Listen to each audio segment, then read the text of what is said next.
ఈ మధ్య కాలంలో ట్రాన్స్జెండర్లు వేడుక జరిగితే చాలు అది చిన్నది పెద్దది అనే తేడా లేకుండా గుంపులుగా అక్కడకు చేరి బెదిరించి మరీ వసూళ్లకు పాల్పడుతున్నారు. గతంలో కొందరు నెటిజన్లు ఈ సమస్యను సిపి సజ్జనర్ దృష్టికి తీసుకెళ్లారు. ఈ క్రమంలో తాజాగా సజ్జనర్ ట్రాన్స్జెండర్లకు వార్నింగ్ ఇచ్చారు.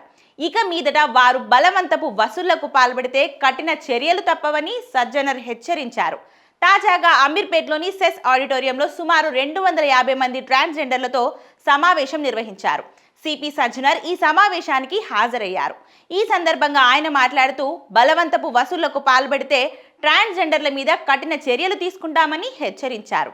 మరీ ముఖ్యంగా వివాహాలు, ఇతర శుభకార్యాల సమయంలో ట్రాన్స్జెండర్లు గుంపుగా ఇళ్లపైకి వెళ్లి జనాలను ఇబ్బంది పెట్టడమే కాక వారి వద్ద నుంచి భారీగా డబ్బులు డిమాండ్ చేస్తున్నారని ఆయన తెలిపారు.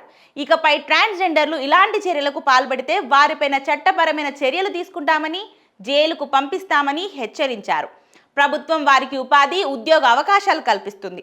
వాటిని వినియోగించుకొని గౌరవప్రదంగా జీవనం సాగించాలని వారు సూచించారు. తమ చేష్టలతో సామాన్యులను ఇబ్బంది పెట్టవద్దన్నారు.